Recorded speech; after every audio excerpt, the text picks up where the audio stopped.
একবার চিন্তা করে দেখেন যে যদি কোনো একটি পরীক্ষায় যখন আপনি ক্লাস 7 বা ক্লাস 8 9 এ পড়তেন, ওই সময়ে 100-র মধ্যে 90 ক্রস করতে পারতেন, তাহলে আপনার জন্য কত খুশির একটা ব্যাপার হতো।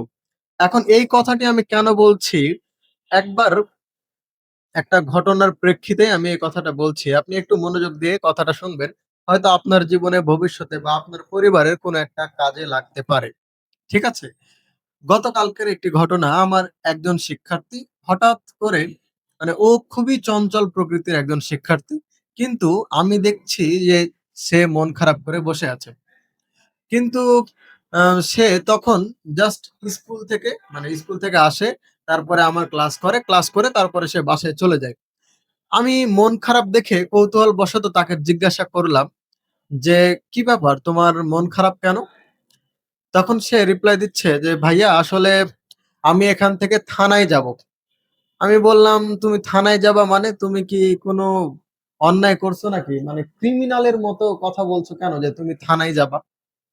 তখন সে বলছে, "ভাইয়া থানায় যাবো বলতে আমি বাসায় যাবো। আজকে আমার খবর আছে।" "কেন?" তখন সে বলছে, "ভাইয়া 92 পেয়েছি ১০০ র মধ্যে।" আমি মনে, মনে ভাবলাম যে উম পাগল হয়ে গেছে নাকি? কি একটা অ্যাচিভমেন্ট! ১০০ মার্কের মধ্যে 92 পাইছে। মানে মারাত্মক একটা বিষয়। কিন্তু তার কাছে এটা ভয়ানক। আমি জিজ্ঞাসা করলাম যে, "এত ভালো রেজাল্ট করার পরেও তোমার কাছে কেন এটা ভয়ানক?" তখন সে বলছে যে, "ভাইয়া যদি আমি ৯৫ এর নিচে পাই, তাহলে বাড়ি থেকে সরাসরি আমার সাথে একদম থানার পুলিশের মতো ব্যবহার করা হয় এবং আমাকে জিজ্ঞাসাবাদ করা হয়, কেন আমি আরেকটু ভালো রেজাল্ট করলাম না? কেন এত খারাপ রেজাল্ট হলো?" মানে সে বোঝাতে চাচ্ছে ৯৫ এর নিচে মার্ক পেলে সে রেজাল্টটা হচ্ছে খারাপ। এবং সবচেয়ে বড় যে প্রবলেমটা আমি তার কাছে শুনলাম, সবচেয়ে বড় যে প্রবলেমটি সেটি হচ্ছে যে তার পাশের ফ্ল্যাটে একটি ছেলে থাকে। সে খুব ভালো স্টুডেন্ট এবং প্রায় প্রতি পরীক্ষাতেই ১০০ তে ১০০ পায় গণিতে।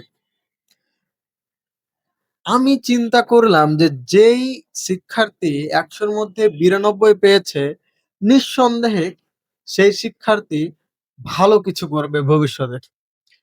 এখন বাবা-মায়ের এই ব্যবহারের কারণেই বাবা-মায়ের ২ টা প্রবলেম। একটা হচ্ছে অন্য শিক্ষার্থীর সাথে তুলনা করা। এক্ষেত্রে বাবা-মা তার সন্তানকে হিংসাত্মক একটি মনোভাব শিক্ষা দেয়। কেন অমুকের সন্তান ভালো করবে? কেন তোমার অমুক ফ্রেন্ডটা ভালো করবে? তুমি কেন করলা না? এই যে একটি হিংসাত্মক মনোভাব, এই মনোভাবটি ছোটবেলা থেকেই সেই শিশুর বা সেই বাচ্চার মনে একটি বীজ বপন করে দেয় বাবা-মা। এবং 2nd যে প্রবলেমটা সেটা হচ্ছে বাচ্চার চেষ্টা না দেখে রেজাল্ট দেখা। কিন্তু বাবা-মার বোঝা উচিত রেজাল্ট শুধুমাত্র একটি সংখ্যা মাত্র, এছাড়াই কিছু না। এছাড়া কিচ্ছু না। কিন্তু বাবা-মা তার চেষ্টাটা না দেখে তার রেজাল্ট দেখে।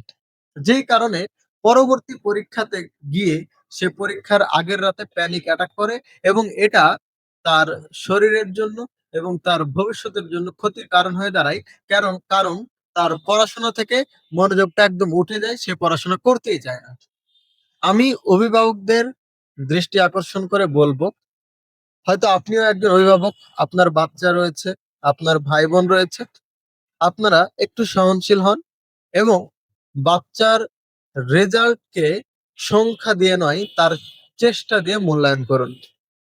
আসসালামু আলাইকুম।